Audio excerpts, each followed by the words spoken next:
Isang linggo na ang nakalipas mula nung gabing tinapos ni Vince ang lahat. Isang linggo na rin hindi nakakatulog ng maayos si Mia. Hindi na napipigilan ang sarili. Ang dating couple goals na wallpaper, pinilitan niya na ng itim. Pero ang kamay niya, parang may sariling isip. Pabalik-balik sa profile ni Vince.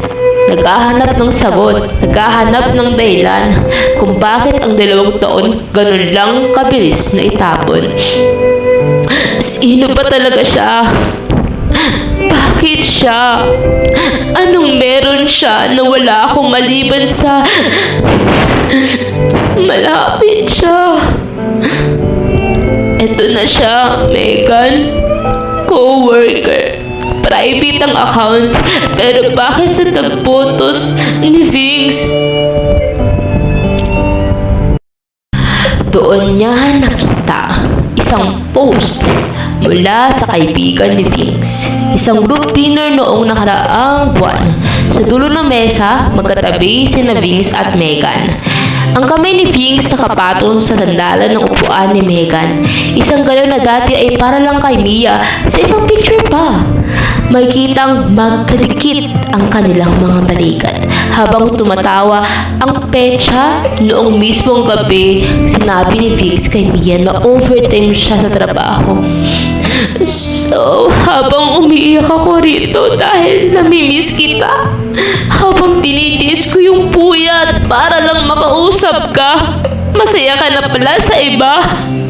Yung overtime mo, date nyo pala. Gusto ko siyang i-chat.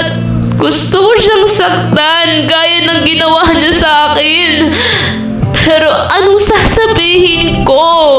Nahuli ko na kayo. Wala na kami. Wala na akong karapatang magalit. Hello, Vince. Hi, is this Mia? Is this Megan? Paano mo nakuha ang number ko? Bakit ka tumatawag?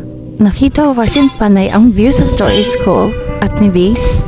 Look, Mia, I know it's hard, pero matagal na kami magkasama rito ng mga panahong bago ko si Vince dahil wala ha. Ako yung nagdol nung nagkakasakit siya. Ako yung nadadala ng gamot. Hindi mo siya masisisi kung mas pinili niya yung taong nahawakan niya. Pero may kami pa noon, Megan. Alam mo bang may girlfriend siya pero pumasok ka pa rin? Hindi ako pumasok, Mia. Pinanbuksan niya ako ng pilito. At kung talagang sapat ka, hindi siya titingin sa iba. Distansya lang ang barrel kayo. Kami, may related kami. So please stop checking her profile. Let me go. Tampal sa mukha ang bawal salita ni Megan. Masakit dahil totoo. Sa laban ng mahal kita at nandito ako, laging talo ang nasa malayo.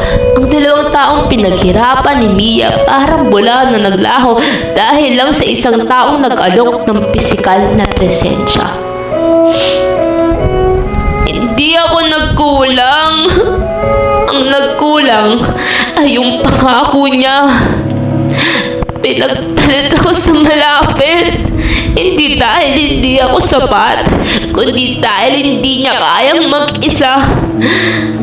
Binura ni Mia ang huling bakas ni Vince sa kanyang gallery. Ang distansyang dati ay tulay nila, ngayon ay naging pader na hindi na kailanman matitibag. Tapos na ang payatan. Tapos ng pag-antay. Dahil sa dulo, ang pag-ibig na hindi kaya magantay ay hindi pag-ibig na dapat panindigan.